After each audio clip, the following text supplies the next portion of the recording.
Bayangkan seseorang menuduh pacarnya selingkuh hanya karena sering main ke rumah kami. Lalu berani mendorongnya sampai jatuh dan memar.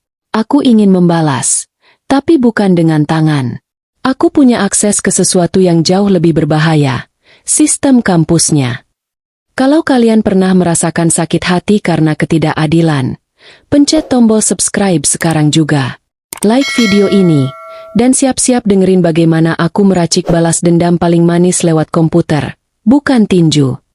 Tahun-tahun awal kuliah, ketika internet masih terasa baru dan segalanya penuh kemungkinan.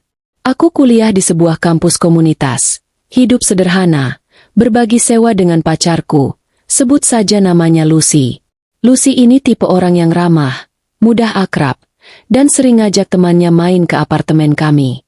Suatu malam dia bilang, "Sayang, aku undang teman kelas buat game night ya." Aku setuju, toh makin ramai makin seru. Ternyata, salah satu yang datang itu Sarah, teman lama dari SMA. Kami bukan sahabat dekat, tapi cukup kenal, dan malam itu suasana cair banget. Malam demi malam, Sarah makin sering ikut nongkrong. Kadang makan malam bareng, kadang sekadar nonton film. Dia bahkan pernah bawa pacarnya, Jai. Dan, inilah titik masalah dimulai. Jai itu tipe cowok yang aneh. Kalau datang, wajahnya datar, dingin, bahkan terkesan angkuh. Jarang ngobrol, jarang senyum. Pokoknya vibe-nya bikin suasana jadi kaku. Dari sekian banyak pertemuan, dia paling banter hadir 2 atau 3 kali. Sisanya, selalu cari alasan untuk nggak datang. Dan jujur, nggak ada yang keberatan. Beberapa minggu kemudian, suatu malam Sarah nelepon Lucy sambil nangis. Suaranya pecah. "Boleh nggak aku ke tempat kalian sekarang?" Begitu sampai, barulah dia cerita. Rupanya Jai mulai posesif gila. Dia nuduh Sarah selingkuh. Cuma karena sering main ke rumah kami. Parahnya, dia nggak bilang selingkuh sama siapa. Sama aku? Sama Lucy? Atau sama siapa? Tuduhan itu absurd.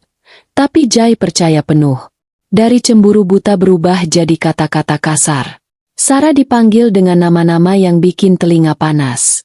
Dan puncaknya, waktu Sarah coba pergi, Jai mendorong tubuhnya. Dia terhuyung, jatuh ke meja kopi. Punggungnya biru lebam. Sarah yakin itu kecelakaan. Aku. Jantungku berdegup keras. Telapak tanganku mengepal. Aku bukan tipe orang yang suka kekerasan. Tapi saat itu, aku benar-benar ingin menghajar dia sampai babak belur. Tapi, aku tahan. Karena aku punya cara lain. Cara yang jauh lebih elegan. Waktu itu aku kerja paruh waktu di kantor administrasi kampus. Tugas sehari-hari, bantu staf input data, cek jadwal kuliah mahasiswa, bahkan akses ke pembayaran biaya kuliah. Dan disinilah aku sadar, aku punya senjata. Aku bisa lihat jadwal kelas Jai, bahkan statusnya sebagai mahasiswa asing. Fakta pentingnya, mahasiswa internasional wajib ambil jumlah SKS minimum. Kalau tidak, visa pelajar mereka bisa hangus. Aku tunggu momen yang tepat. Hari terakhir drop period. Itu hari terakhir mahasiswa bisa ganti atau batalin kelas tanpa izin khusus. Dengan tangan agak gemetar tapi senyum licik, aku masuk ke sistem. Cari nama Jai. Klik. Dan, satu persatu aku hapus semua kelasnya. Nggak cukup sampai di situ. Aku tambahkan lagi beberapa kelas dengan biaya tambahan. Jadi sekalipun dia mau daftar ulang, dia harus bayar tunggakan dulu. Artinya, dia terjebak. Beberapa hari kemudian, Sarah cerita sambil senyum kecil. Kamu tahu nggak? Jai hilang dari kelas. Dia bilang, waktu kelas bahasa Inggris, ada murid baru yang dapat kursi terakhir. Sementara Jai, dia datang, tapi namanya nggak ada di daftar resmi. Dosennya tegas. Kalau namamu nggak ada di roll call, kamu nggak bisa ikut kelas ini. Jai berdebat, wajahnya merah padam, tapi percuma. Sistem sudah bicara. Dan sejak hari itu, Jai nggak pernah muncul lagi di kelas manapun. Sarah akhirnya putus sama dia. Lebih penting lagi, Dia bebas dari cowok yang kasar itu. Aku nggak tahu detail akhir hidup Jai. Mungkin dia dipaksa pulang ke negaranya. Mungkin dia drop out.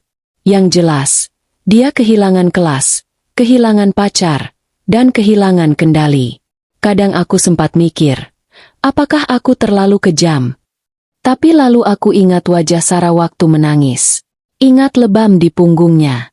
Ingat betapa orang seperti Jai nggak pantas dapat kesempatan kedua. Jadi, kalau ada yang bilang aku keterlaluan, jawabanku sederhana, jangan pernah main-main dengan teman-temanku. Keadilan itu nggak selalu datang lewat pengadilan. Kadang datang lewat seseorang yang diam-diam bergerak di balik layar. Kalau kalian pernah lihat orang dapat balasan setimpal kayak gini, tulis ceritanya di komentar. Jangan lupa like, share, dan subscribe biar nggak ketinggalan kisah keadilan berikutnya.